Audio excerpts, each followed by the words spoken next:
Have you ever got halfway through a test model for a unit and realised you actually hate it and the scheme and the army? Well, this video is for you. Games Workshop recently sent across the new Brutal Cunning Kill Team box, and you might have seen I painted up the Wrecker crew, which is the orc side of the box, in a recent video. I had a blast painting them and it made me really want to get the other side of the box painted, which was the Ratlings, so I put together a model to hammer out a test scheme.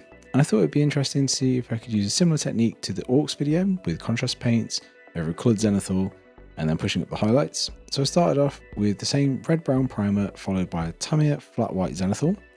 This works really well for making interesting tones with contrast paints rather than just using a black primer. I wasn't fully sure from here what scheme I wanted to do, but I started off with colouring the different elements with contrast to see what I could get to work. And after a bit of experimenting, I sort of settled on a scheme, but by the time I had most of the base colours down, I really just was not feeling this model. The skulls themselves are really cool with lots of character, but they're pretty small models and they've got a lot of fine details, which for a quick kill team makes for a bit of a pain to paint unless you're going to ignore a lot of those details. I was feeling a bit dejected as I really wanted to do something with this kill team, and after a bit of thinking I decided to go to the complete other end of the spectrum from army painting and make a display piece. I've done some projects recently that I've really enjoyed and had some success with, like my Gunpla Builders World Cup entry and my version of Erntin for Cool to Paint, so I felt fairly confident I could have some fun while making a nice little weekend diorama. With it being winter, I figured why not make it a winter scene, and I began to think of a few different key elements I wanted to include. I wanted the piece to be vertical, I wanted to have a backdrop, I wanted to have a water feature, lots of snow and ice, and be something natural rather than man-made. I went on Google and got myself some reference images of winter riverbanks to help give me some more ideas too. I started off with this offcut of foam that I had from my Gundam Builders World Cup piece, and I knew I wanted to make the piece vertical, featuring the Ratling about halfway up with a backdrop and have him standing above the water feature. So I marked out an interesting shape on the sides of the foam and got to work carving out the area using a hot wire foam cutter. These tools are really fun to use, but something I always try to remember is that it's a lot easier to take more away than it is to put it back on. And what I mean by this is to be really conservative with the cuts that you do when you're using one of these tools. You can always make a second one if you need to remove more, but it's very hard to cleanly add some more back onto the sides. Once I'd carved out a nice shape for the piece, I had to think about where to pose the Ratling. As I said, I wanted it to be about halfway up the base, perched above the water. As I was cutting out the shape, I had a rough idea of a steep riverbank in mind with a ledge up for the Ratling on it, and there was this interesting shape that I cut out, which I thought would work nice, so I sized it up and cut away some excess to make it fit into the area better and used some foam safe super glue to fix it in place. Once that had set, I had a little test fit with my Ratling and I was happy with the setup so far. The next step was to cover all of the piece with AK Dark Earth. I had a few rocks into the bottom where the water would be, along with some tufts here and there. I also figured that it was the perfect opportunity to try some of Pete the Wargamer's dead animal bits. If you're not familiar with these, it's a sprue full of awesome bits that you can use to kit bash your models or add extra character to your basing. I used one of these rib cages and a bone in the bottom for some extra character, and then finished off the train with some twigs and roots. With that done, it was time to blue tack the Ratling into place and wait for it all to dry. Oh, and I also decided to use a completely different model from the kit too. I primed the model all over in black and then used Tamiya flat white to get some values in place with a focus on the Ratling and the central column of light that he's sitting in.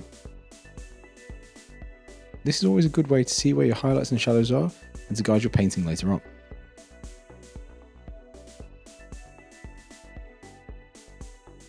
Next, I wanted to use the AK inks to set the temperature for the areas of the model, as I thought this would help with the steps further on.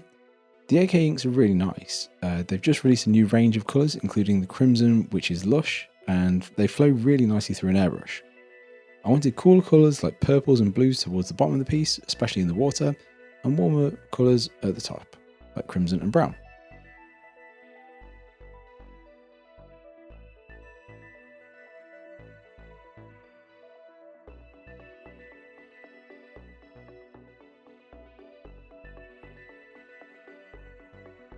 With that done, I did some careful airbrushing of the colours of the rocks, tufts and trees, and the mud.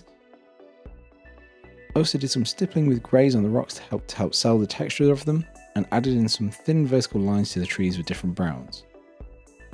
As all of the lower section is going to be a resin pour, we generally need to focus on getting some colours and textures in here, but not super important on the blends. With that in mind, I used some browns and beiges on the bones so it would be clear what they are. Onto the resin pour, and the first thing we need to do is create our dam to keep the resin in place whilst it dries. For this, I like to use acetate sheets. I cut them to size and then use masking tape to fix them in place across the openings in the base, making sure that the masking tape isn't covering where the base meets the acetate on the inside if I can help it. For the right angle, I cut a piece of acetate that would be big enough for both sides and then cut a line down this, making two halves. I then rejoined them together using masking tape. This let me fold the acetate to make a 90-degree angle, which fit onto the other two sides of the base perfectly. With the acetate secured in place, I then wanted to make a seal between it and where it joined the base on the inside. To do this, I used some UV resin and brushed that onto the place where the two met. I did about 1 to 2 centimeters of the area at a time using an old brush and then cured it with a UV torch. It takes a bit of time to get around the whole base, but it's well worth it to make sure there are no gaps, as gaps mean leaks.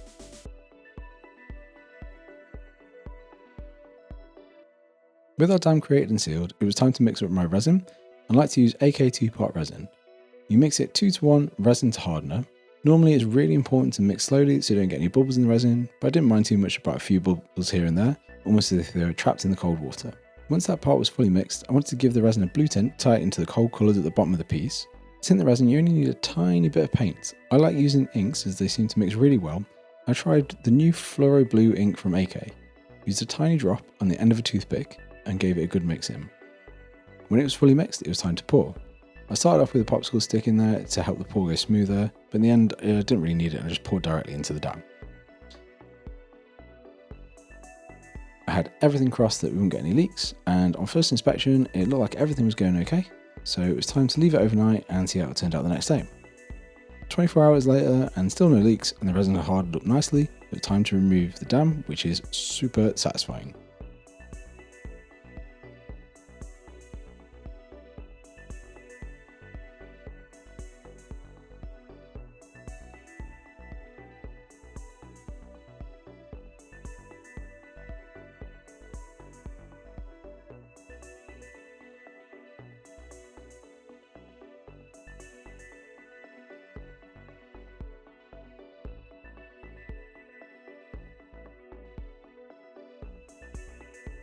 Everything looks good and no leaks. We've got a slight lip on the resin here, so I carved that off with a sharp hobby knife and I'm super happy with it.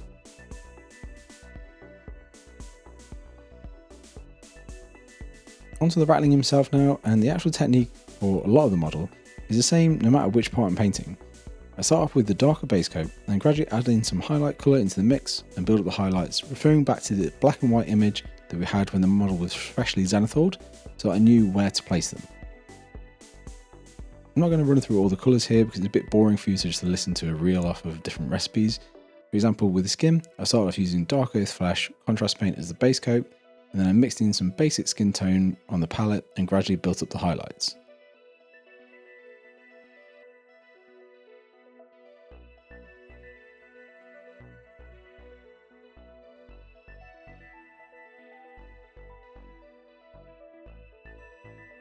I did the same thing with the clothing. I started off with a base coat of AK black green and added in deck tan little by little as I was highlighting.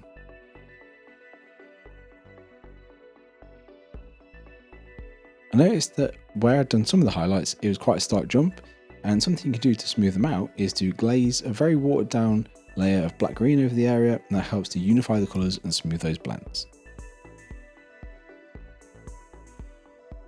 For any metal parts on the model, I wanted to do some very quick and fast non-metallic metal, so I started off with a base coat, then highlighted with some AK graphite before finally adding some really bright highlights with off-white. This isn't the best way to do non-metallic metal, but it's fast and effective on really small areas like these little clips. When the Ratling was painted, I fixed him into place on his perch and got to work on the snow. There's two products I really like for snow, both by AK. One is their aptly named Snow, and the other is Snow Sprinkles. The Snow is a slightly thick but smooth white texture paint that looks fairly convincing on its own, but to add a bit of an icy look to the Snow Sprinkles really do a great job. I'm not really sure what they're made of, but they have this sparkle and a texture to them that really sells that slushy, icy, snowy look. Now I ran into some trouble here. The snow started to take on some yellow from somewhere, I'm not really sure where, and you know what they say about yellow snow, you don't want it on your Ratling diorama. That's how the saying goes, right? So I quickly scraped this snow off that I'd already applied and thought that a coat of matte varnish on the whole area might cover it up and we could get away with applying the snow afterwards. So I tried that and reapplied the snow. It still took a bit of yellow on, which I have no idea where it came from. Not nearly as much though. I was kind of annoyed about this, but it's just one of those things. I applied more of the snow effects on the areas that got a little bit yellow in the hope that it would cover it up. With the snow applied, I just needed to paint the foam black and we're done. I'm really pleased with how this little diorama turned out, and I feel like I successfully turned a kit from something that was either going to be a proper slog or end up in the pile of shame into something that I'm really proud of and can have on display.